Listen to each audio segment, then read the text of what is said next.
to Here We Are, Brattleboro's community talk show. I'm Wendy O'Connell. Our guest today is Bob Johnson. Bob was born in Brattleboro. He grew up on his family's farm on Ames Hill Road. He is a physicist, an entrepreneur, and an inventor.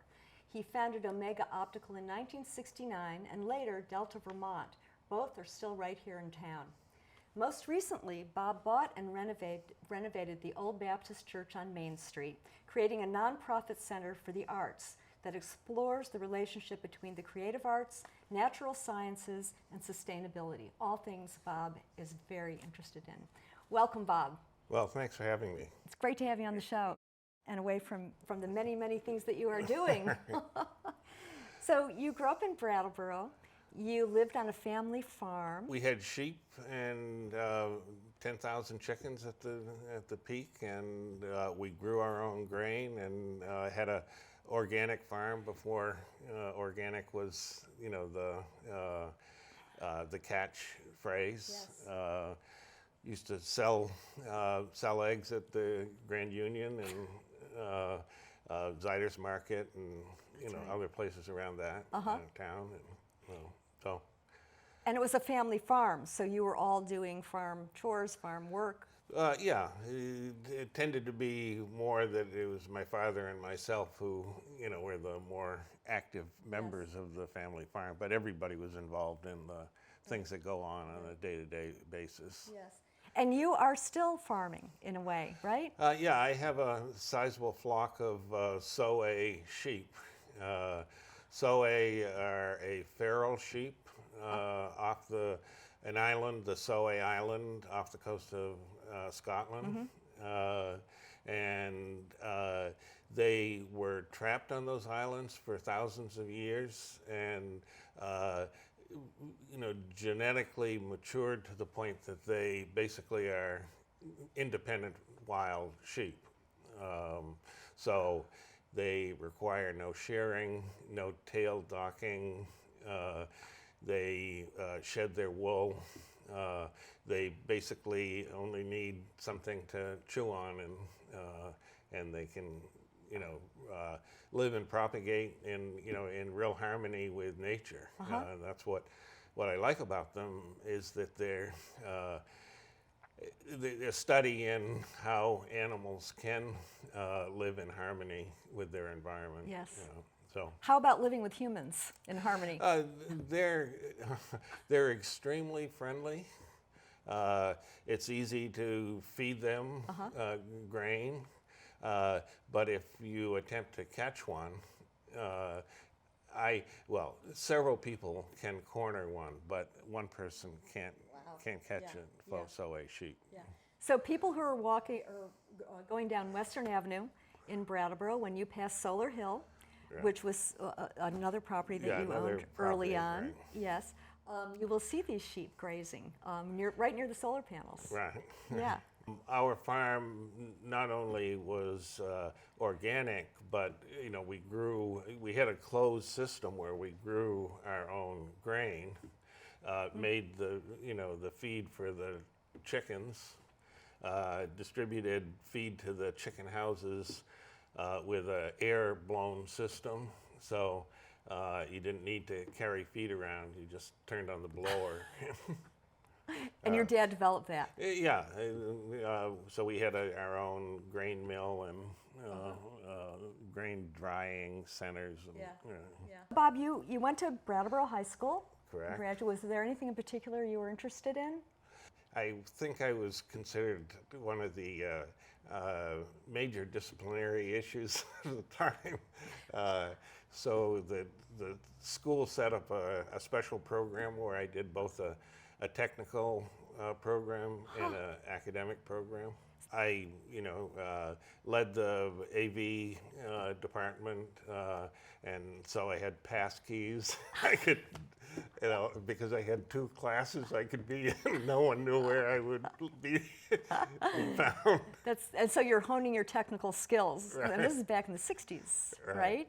Early 60s, yes. Right. My father had taught at the American Institute in Beirut along with a physicist who, at the beginning of World War II, was brought into the Manhattan Project. And so as I grew up, the families were friends, and the kids would get together in the summer. Ed Barr, who was the physicist, observed me as a technical young spirit, and basically said, when you graduate, come be my assistant.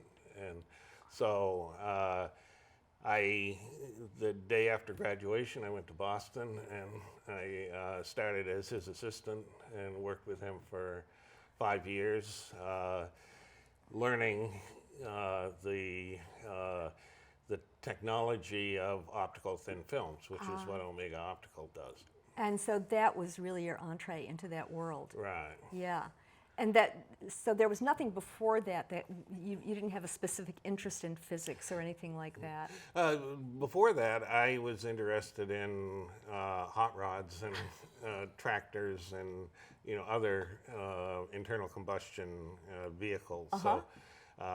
So that was, through high school, I did what was then the auto mechanics program. And for those who know John McKay, I think I bought out John McKay in 1960.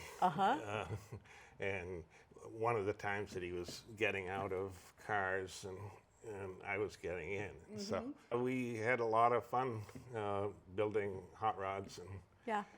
Not a big leap to lenses, right? No. And energy sustainability? Yeah, the technology of automobiles is essentially as complex as any of the technologies that have developed over time from the mechanical sciences. But then you were going to Marlboro. You were going back and forth to Marlboro? Right. I actually started out at Worcester, Worcester Polytech. Yeah. But it was too regimented a program. So it was very clear that I wasn't going to.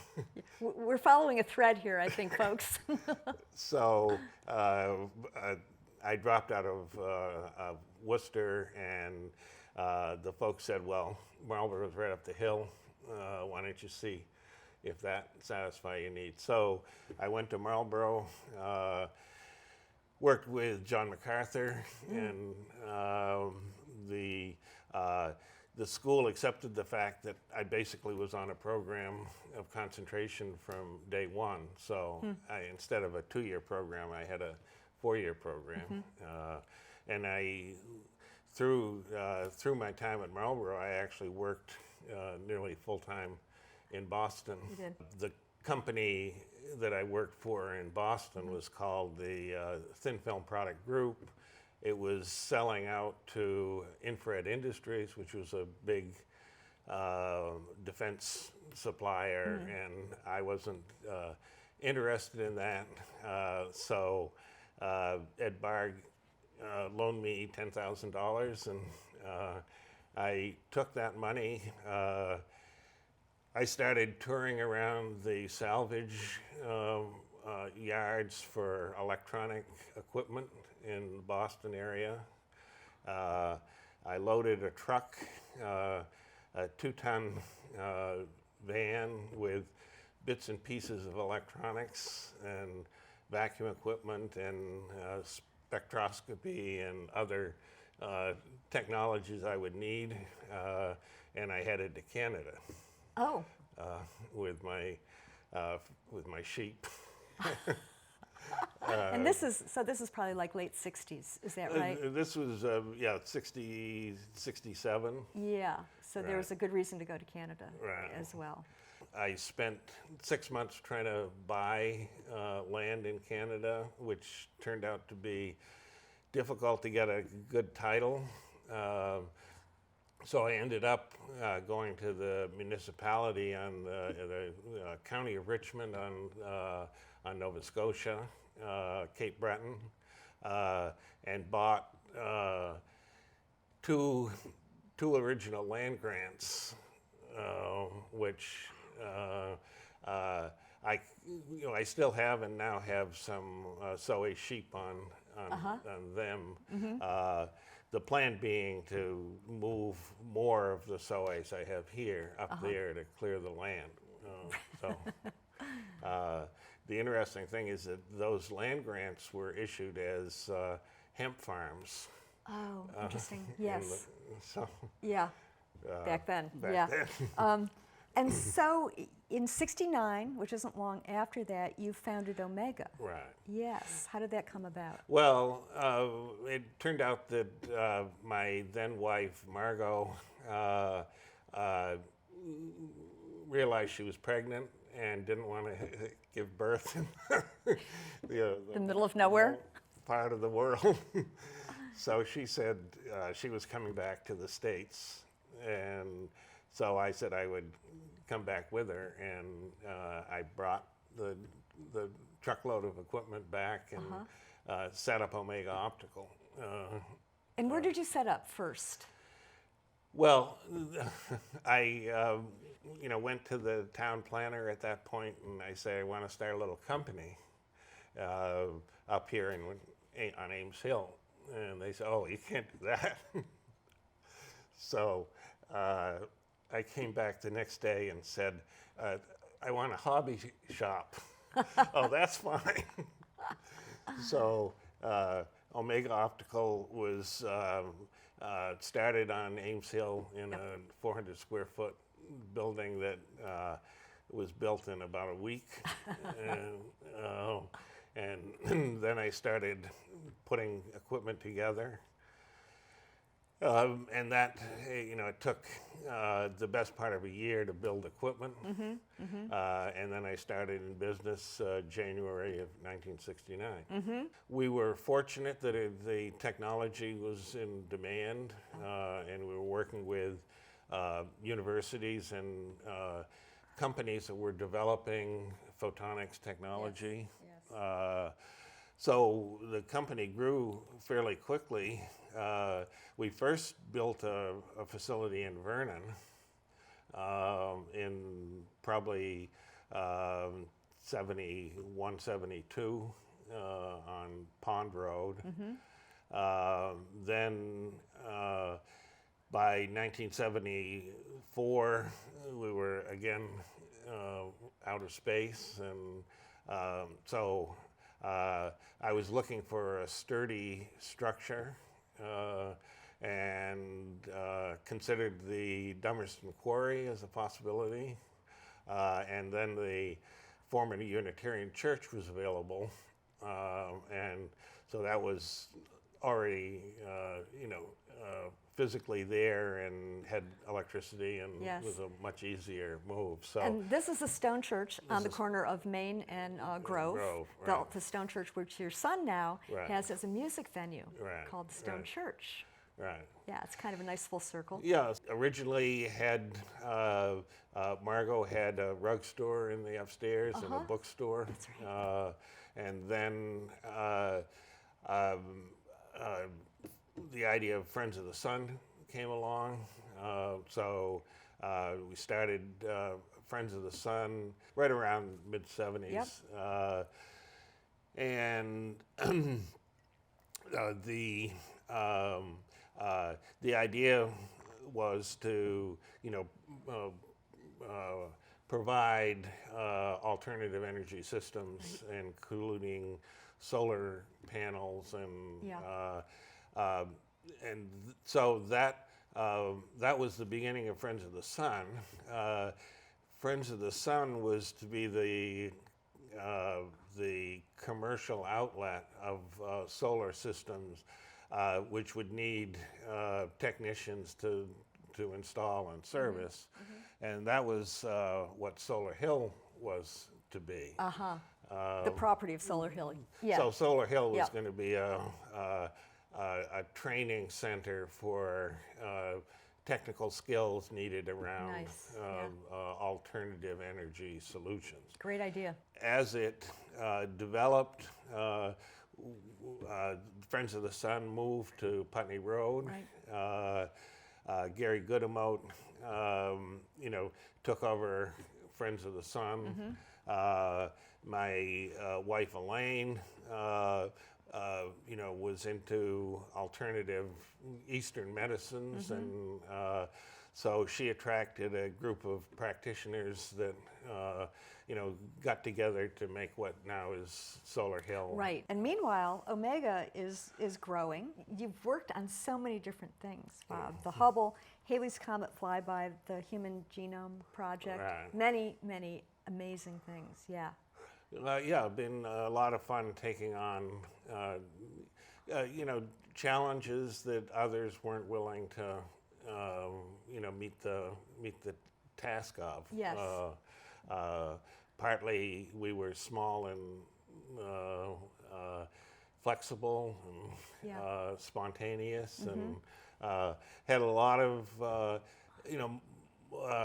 almost everyone either came from Marlboro or came from the local community. Really, Right. really. Well, you must have some really great minds and very talented people working for you. Over the years we've expanded, so now we have a much broader, much more, widely known technical competencies. Yes. But we did a lot with local skills and smart people. And you're still here in town, which is Right. amazing. Yeah. Last year you sold Omega.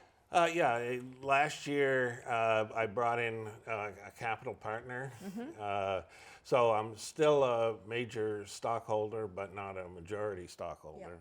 The company Artemis that was the capital investor wanted to build a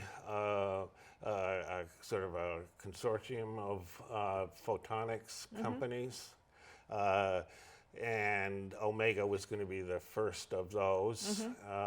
They their focus has been more to the high volume production aspects of what Omega developed over the years.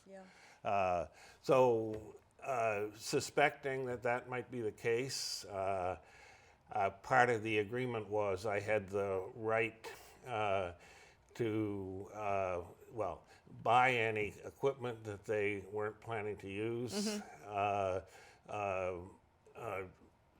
take over the product and production of some products that I thought were going to be potential consumer products, and also to retain the right to continue the R&D projects if they weren't. Which is what you enjoy most, right? Right. If they weren't, if the continuing company didn't want to support those, Right. then I had the right to take those over. Yes, So, yes. as of last week, I closed on one of those agreements and will be setting up in part of Mocha Joe's building. And the focus will be to support experimenters in photonics. Over the years, we accumulated lots of overruns and excesses, and so I have all that inventory, which I can now supply to people who are developing new applications. Yes. Some of the consumer potential products, one, there's sort of two avenues or three avenues that I'm pursuing. One is 3D home systems. The other is a set of potential products around color enhancing visibility, and the third set is an area of photonics training, where I've put together a set of lessons Nice. that are designed for advanced high school and Oh, great. So they introduce students to the various technologies that Yes. make up photonics. That would be great, locally too. That's wonderful for Right, local kids. Also along the way, you've got Delta Vermont Energy Group, which you talk about being all about the innovative part of what you're, what you're doing, which sounds like everything is a bit innovative. Delta is doing quite a number of innovative entrepreneurial Yeah. startup efforts. Right now, we have an entrepreneur who's developing an auto restoration company. Another one is a web-based craft outlet. Another is microgreens, specifically the Grateful Greens company, which occupies the parish house of the stone church. Oh. Right. So in the basement of that building, we're able to produce several $100,000 of annual output of microgreens. That's so great. And they're both organic and zero carbon impact. The electricity comes from the solar panels on the roof. The water is recycled rainwater. Yeah. And it's grown in natural soil, so it meets all the requirements. You know, you may or may not have had a mission statement at the beginning, but you sure are following it, right? You're doing all kinds of things, you know, that all go together. And one of the things that was so interesting to me talking to you is that, you know, you're both a visionary and a businessman. You know, you've got, you're very interested in our historical pieces, architecture, the beauty of the buildings, and sustainability and continual exploration. So it's an amazing balance.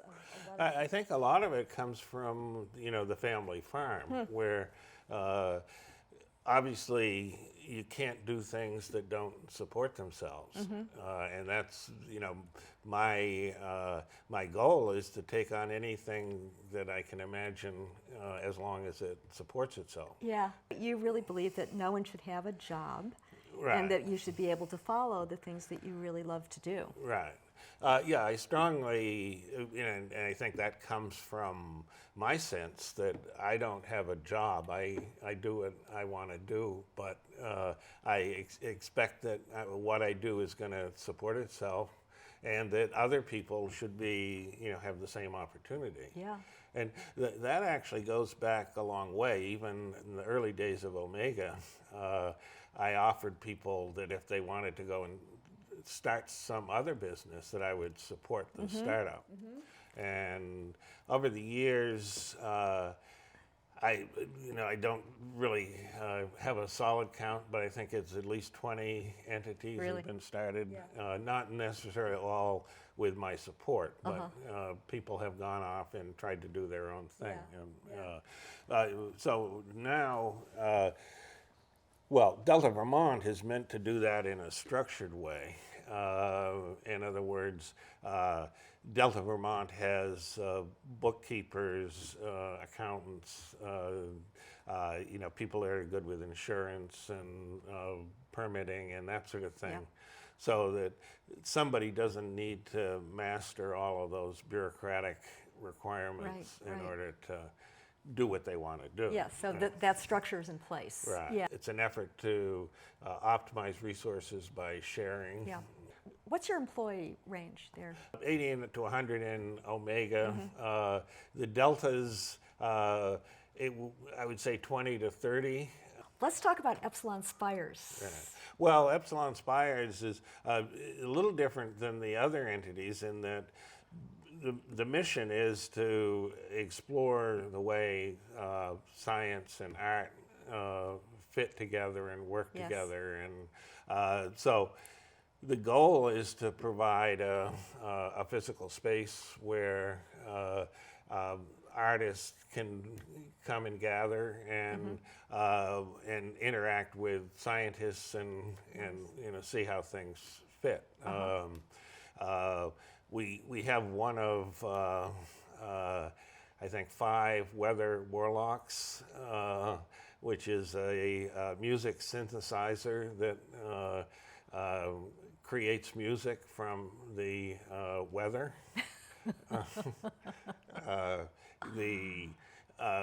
The plan is to have a heliostat that brings the sun inside, and then well, you can play with the sun and what it's made of, the light that it delivers.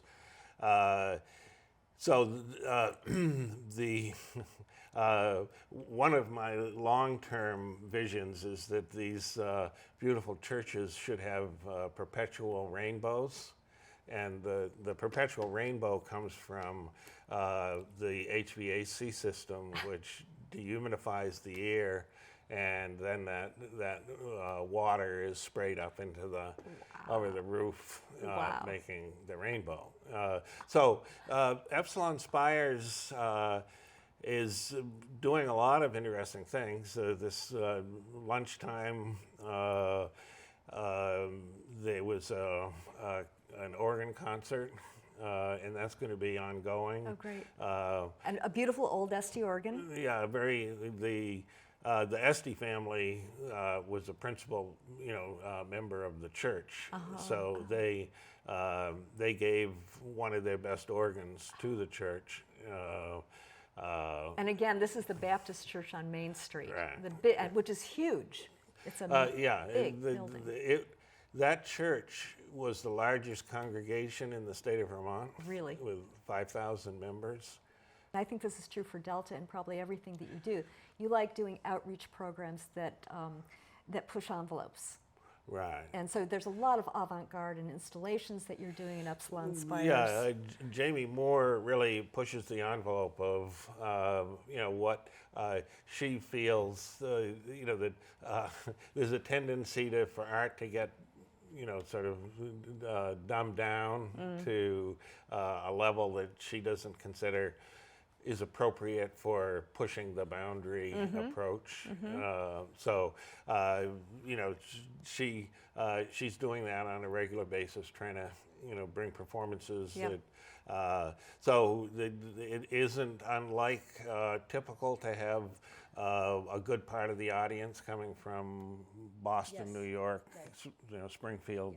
So it's drawing from a significant distance. Bob, you have become friends with Paul Belagor, and he is here from Belarus, and he's been doing a lot of things in our community, making a lot of changes in buildings, and you've become friends with him. Right. Yeah. It happens that he's got a good-sized farm in Guilford, and he offered to put up 100 or so of my Soe sheep, and we've formed a friendship, and I have a lot of respect for what he's trying to do for the Brattleboro area. He's truly concerned with making money. That's a place where we differ. He sort of laughs at my crazy business ideas that don't have a big return. A big return, right? But he also understands that there's a value to that. That as well. Interesting. So we're working together on several projects. We're actually about to bring before the town of Brattleboro a proposal to sort of integrate the entire section of Marlborough Road from the discount beverage up to the fitness barn or the American Trader, and possibly even the old country kitchen. And the idea is to have an open picnic and leisure area all along the Whetstone. Oh, nice. So yes, which is right behind there. Yeah. So